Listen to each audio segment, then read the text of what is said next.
Hey everyone, welcome back to another episode.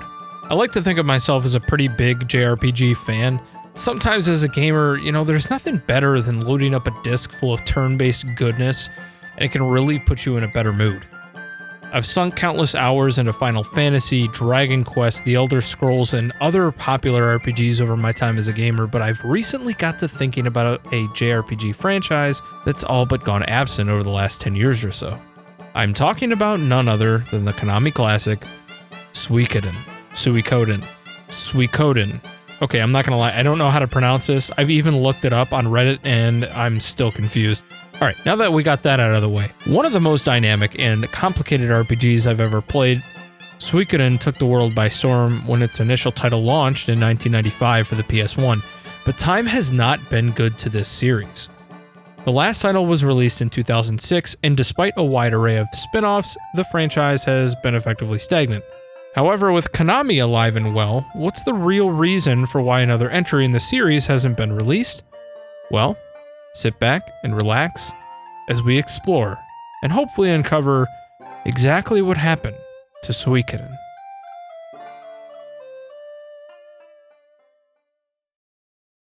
As mentioned previously, the first Suikoden game launched in the winter of 1995 and was welcomed by RPG fans all over the world with open arms. Unlike some of its JRPG counterparts, Suikoden was a turn-based RPG that had a deeper focus on politics and other mostly unexplored aspects of society. The original game centers on the political struggles of the Scarlet Moon Empire. The player controls a Scarlet Moon Empire general's son who is destined to seek out 108 warriors, referred to as the 108 Stars of Destiny, in order to revolt against the corrupt sovereign state and bring peace to a war-torn land. Possibly the craziest part of the entire game was the ability to control so many different characters in turn-based combat. This was certainly a far cry from the 3 to 6 characters most RPGs out at the time were utilizing. This alone made it addicting to me. It was so much different from any other RPGs out there. Critically, it did quite well. Although some knocked its story for essentially fitting the stock RPG stereotype, it did enough to distinguish itself and made it enjoyable to many fans around the world.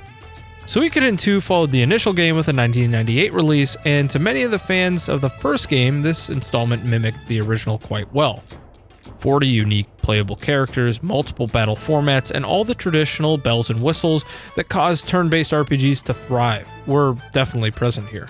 However, for some reason, Suikoden 2 way undersold its projections and essentially knocked the wind out of creator Yoshitaka Moriyama. And, well, Konami. On top of the game receiving a limited run to begin with, the lackluster sales mitigated the chance for the title to get a reprint in any way. What's perhaps even crazier is that the game was actually really good. In fact, many RPG fans call Suikoden 2 one of the greatest RPGs on the PS1 and perhaps the greatest Konami has ever put out.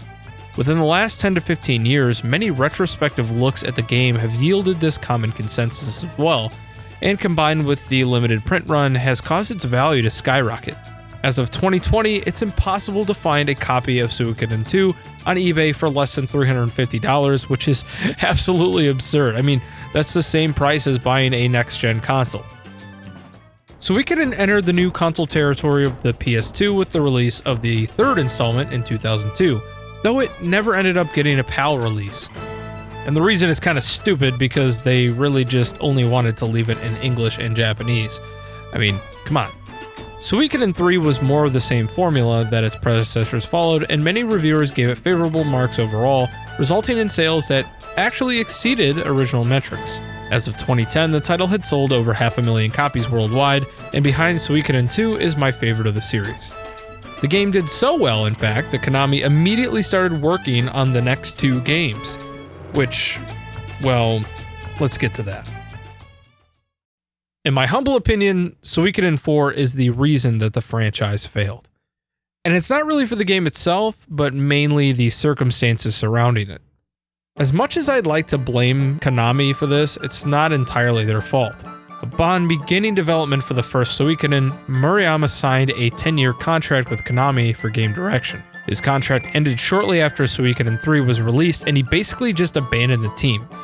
This upset Konami so much because they kind of put themselves in a crunch time that his name was ultimately pulled from the credits of Suikoden 3, which is kind of disrespectful, but it didn't really leave any sour taste in his mouth. The part of this that really bothers me the most is that he gave no real reason for leaving Konami other than his contract running out. There was plenty of speculation as to the real reason that he left, like disagreements with Konami over the direction and story of Suikoden 3, etc., but no real reason was uncovered until a 2009 interview with Swedish gaming publication that read, "None of that is true," he assures. "Konami always wanted me to stay. After the success of Suikoden 2, they listened to me and I could practically ask for anything. To erase me from the credits was simply an issue about following the rules, even if all the employees ended up disliking it. But even as I started at Konami, I set a goal for myself to not work there for longer than 10 years, and then I wanted to go into freelance. When that time was up in 2002, I had done 3 games, and I simply wanted to move on. There's no bad blood, and I still meet my old Suikoden team for a beer from time to time. And if Konami would give me an offer to come back, I would seriously consider it. But we all know how that ended up. So production for Suikoden 4 was quick and completely shifted directional responsibilities over to Masayuki Tsuruta and Junko Kawano. The game was under an intense production schedule, and despite apparent conflicts and stress, the title was released in 2004. It began as a prequel to the original game, and although stuck to the roots of what made the earlier game successful, it did enough to make its fair share of differences as well. For example, instead of the 6-player battles of the first games, Suikoden 4 dropped the number down to 4 playable characters. In addition, there was a change to navigating the world map via ship and a multitude of minigames that I honestly just hated. And then encounter rate? Like, who the heck thought this was a good idea? The reception of the game was mixed, with some publications giving it a 4 out of 10, while Famitsu hailed a 30, and I really don't know who's right on this. Most of the complaints involved the inconsistent pacing, though Snow Vingerhut ended up being one of the greatest characters ever penned up in an RPG. The game also sold about the same as Suikoden 3, prompting yet another quick title just 2 years later. Suikoden 5 rolled out on the PS2 in 2006, and marred by the sluggish product that was put together by Tsuruta and Kuwano, Konami enlisted the help of Hudson Soft to help with the game's production. The third director in 5 games, although Suikoden's roots were mostly kept intact, each entry seemed like it strayed farther and farther from Murayama's vision. Again, the game had a mixed reception from critics. Some hailed it as the best story in the series, while others, like in a review from IGN, blasted the game's incessant loading sequences, which to anyone that has played it, they know are everywhere. Personally, I really enjoyed the game, but it was probably the most forgotten game in the entire franchise, which is evident by its poor sales, more than 100,000 shy of its predecessor. So, it's 2020 now, and there still hasn't been a Suikoden 6. Has Konami officially given up on it? First and foremost, Suikoden wasn't exactly finished in 2006. The series has had its fair share of spin-offs over the years. A few visual novels, a token Japanese card game, and even an obligatory tactics game back when, everybody was doing them. Perhaps one of the best Suikoden games came after the mainline series was over.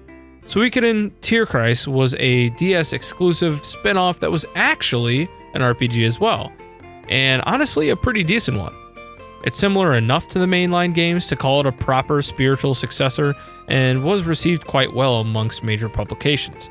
But of course, the game's creator really had no intention of expanding Suikoden's canon, even stating that he just wanted to make a cool RPG with similar game mechanics. Thanks, man. Talk about a slap in the face. The last Suikoden-related title to ever grace our screens was a Japanese-only exclusive for the PSP entitled Genso Suikoden, The Woven Web of a Century, another RPG that was met with acceptable reviews. It released in 2012 and didn't even break 100,000 copies, deeming it a critical failure from Konami's standpoint, and that was officially the last anyone heard of Suikoden. After 8 years, Suikoden has been given the Mega Man treatment from Konami. I'd say the company is no stranger from doing this sort of thing.